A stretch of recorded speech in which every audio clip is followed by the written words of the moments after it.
Hey everyone, welcome back. It's time for another deep dive. And today we're going to be talking about Volodymyr Zelensky. All right. He recently did an interview with Lex Fridman. Okay. And it was pretty interesting. So we're going to be using an article from Unheard to kind of go through this interview. Okay. It's called Zelensky Maintains NATO Dream in Lex Fridman Interview. So that's kind of where we're going today. All right. One of the big things that he was talking about was the idea that joining NATO is the key to peace in Ukraine. Yeah. So that's what we're going to be looking at today. Okay. So let's just jump right in. Yeah. What exactly is he proposing in this interview? Well, he's basically saying that Ukraine should be granted immediate NATO membership. Okay. And in exchange for that, they would have a ceasefire with Russia. Okay. And potentially be able to regain control of the territories that Russia currently occupies. Right. So it's kind of like a quid pro quo. Yeah. Like, we'll give you peace if you give us security guarantees. Exactly. Interesting. He also mentioned that they need more military support from the West. Okay. And he was arguing that that would give them a stronger military position. Yeah. Which would give them more leverage in any negotiations with Putin. It makes sense. Yeah. Putin only negotiates when he feels like he has an advantage. Right. So he's thinking, make us strong, and then we can talk peace. Yeah. That seems to be the gist of it. Yeah. So that brings up the question of, is immediate NATO membership even realistic? Right. That's where things get a little tricky. Yeah. So our expert in the Unheard article says that Zelensky's proposal is simply not realistic. Okay. And there are a couple reasons for that. First of all, NATO has this policy against admitting countries that have ongoing conflicts or territorial disputes. Obviously, Ukraine has both of those, right? Exactly. So granting Ukraine membership right now would probably be seen as very provocative by Russia. Yeah. I could see how that would escalate things. Yeah. And it could even derail any chance of a ceasefire, which is kind of the opposite of what they're going for. Yeah. Then you have the issue of Article 5. It's a huge part of NATO. It basically says an attack on one is an attack on all. Right. So if Ukraine joined NATO in the middle of this war with Russia, it would basically mean that the entire alliance is committed to defending them against Russia. Yeah.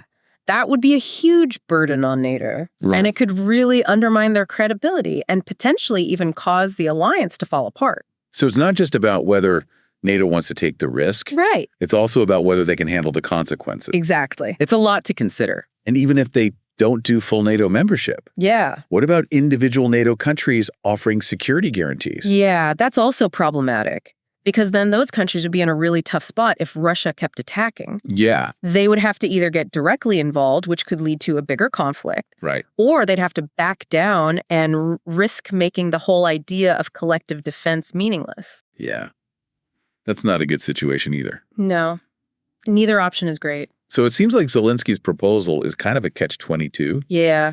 He thinks Ukraine needs NATO to get peace, but joining NATO might actually make peace impossible. It definitely highlights the difficult situation they're in. They want security, but international politics are complicated. Absolutely. It's not an easy problem to solve. No, it's not. Yeah. So if NATO isn't happening anytime soon, what are Ukraine's options? Well, they're not just waiting around. Yeah. Actually, they've been pretty active militarily. Really? Yeah. Ukrainian forces have actually been pushing into Russia's Kursk region. Kursk? Isn't that inside Russia? It is. They're trying to draw Russian troops away from the front lines in Ukraine. Oh, okay. And disrupt their operations. It's a risky move, though. How so? Well, there have already been a lot of casualties. Oh, wow. And there's a chance that Russia could use this as an opportunity to advance somewhere else in Ukraine. Yeah, I see. It's a gamble, for sure. So why do it then? What's the point of such a risky move? I think there are a few reasons. One is to show their Western allies that they're still fighting and committed to pushing back against Russia. They need that support to survive. Yeah, like, hey, we're not giving up, so don't give up on us. Exactly. Another reason might be to try and get some leverage for future negotiations. Okay. If they can cause enough damage and show that they're willing to take the fight to Russia, it might make Putin more open to a deal. So a calculated risk with a potential payoff? Right. But it's not that simple. Okay. We also have to consider the upcoming change in leadership in the U.S. Yeah. And how Zelensky's trying to influence that. You're talking about his comments on Trump? Yeah, in the interview with Fridman. Yeah. He seemed pretty excited about the possibility of Trump coming back. He did. He even criticized Biden for not being strong enough in his support for Ukraine. Yeah, it seems like he's hoping for more support from Trump. But isn't Trump skeptical of NATO? He is. So how does that work with Zelensky wanting to join NATO? That's the big question. Trump's foreign policy is unpredictable. Right. He might see this as a chance to show American strength Okay. and be tough on Russia, but he's also said he wants to avoid getting involved in foreign conflicts. Especially with a nuclear power like Russia. Right. So it's a bit of a wild card. Yeah. But even if Trump is supportive, I don't think it changes Ukraine's chances of joining NATO Why not? because of those NATO rules we talked about. Oh, right. About countries with active conflicts. Exactly. And Russia would probably see it as a threat and retaliate. So no matter what Zelensky does, NATO is probably not happening. Probably not. Okay. So what are the realistic options then for Ukraine? Well, this is where it gets a bit tricky. Okay. But we need to face reality. Almost 10 years ago, Obama said that Ukraine is at a disadvantage. Because of where it's located. Right, next to Russia. He said that for Ukraine to survive, it needs to find a way to coexist peacefully with Russia.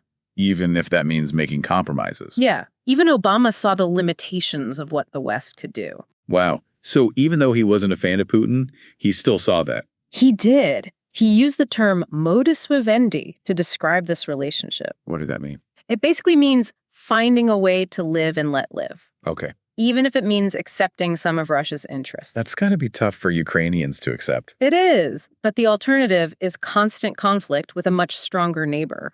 And that could be even worse in the long run. Exactly. It seems like Ukrainians are starting to understand this too.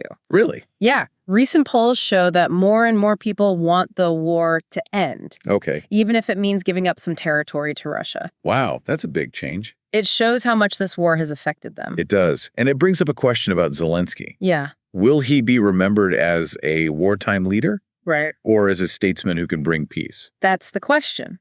He's been a strong leader during this invasion. He has. But can he transition to a peacemaker? Can he let go of the NATO dream? Maybe. Give you a tough choice. But hopefully he can find a different way to secure Ukraine's future. You mentioned earlier the idea of Ukraine being armed neutral. Right. What does that mean? It means they wouldn't join NATO, Okay. but they would build up their own military to defend themselves. So instead of relying on NATO, they'd be on their own. Exactly. Like Switzerland or Finland. Right. They're not in any alliances, but they can still defend themselves. That's very different from what Zelensky wants. It is.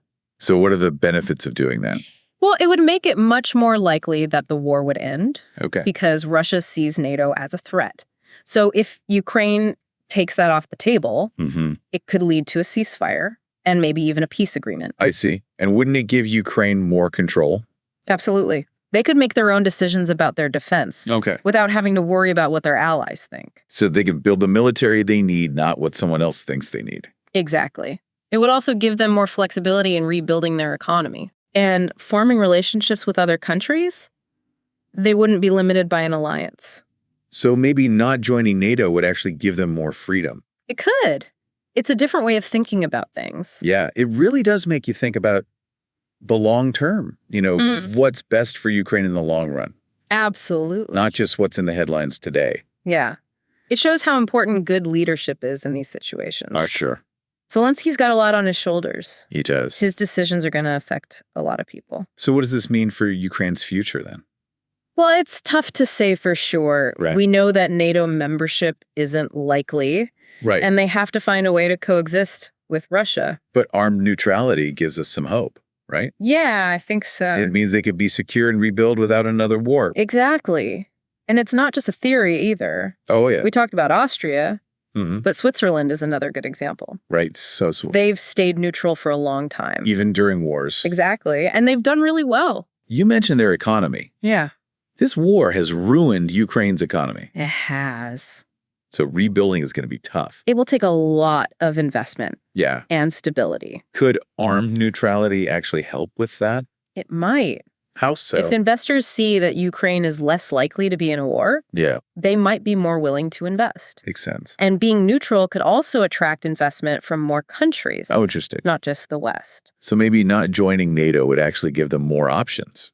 Right. It could make them more attractive to everyone. It's kind of like the opposite of what you'd think. It is. It's about thinking long term. So instead of being stuck in one group, Mm-hmm. they could be open to everyone.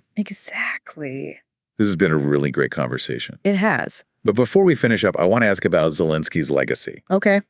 We've talked about his wartime leadership, Right. his push for NATO, Yeah. and now this armed neutrality Yeah. idea. It's hard to say how he'll be remembered. Yeah, it's too early to tell. He's faced some really tough challenges. Yeah. He's shown a lot of courage For sure. by staying in Kyiv. And he's rallied his people. Exactly. So he'll definitely be in the history books. He will, but it depends on what happens next. Right. If he can bring peace to Ukraine and help them rebuild, he'll be seen as a great leader.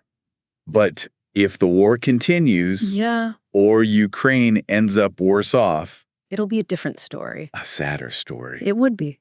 So it all comes down to his choices. Will he stick with NATO or try something new? That's the question. And it's an important one. It'll affect Ukraine's future. And maybe even the world's. Possibly.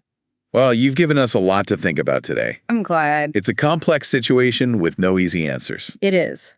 But understanding the different sides helps. It does. Mm-hmm. Any final thoughts? I think the big takeaway is that Ukraine's future is not set in stone. Okay. It depends on the choices they make. Their leaders, their people, the world. Exactly. Zelensky's NATO idea is facing problems, and they have to find a way to live with Russia. That's for sure. So whether it's armed neutrality or something else, Yeah, their decisions will be important. they will. Yeah. It's a reminder that even in war, people still have choices. And those choices matter. They do. Well, we started by looking at Zelensky's vision for Ukraine, Right? and it seems like there's no clear path ahead. There are a lot of options and challenges. So as we wrap up, we'll leave you with this question. What should the world do to help Ukraine find peace? And decide its own future. It's a question worth thinking about. Thanks for joining us for this deep dive. We'll see you next time.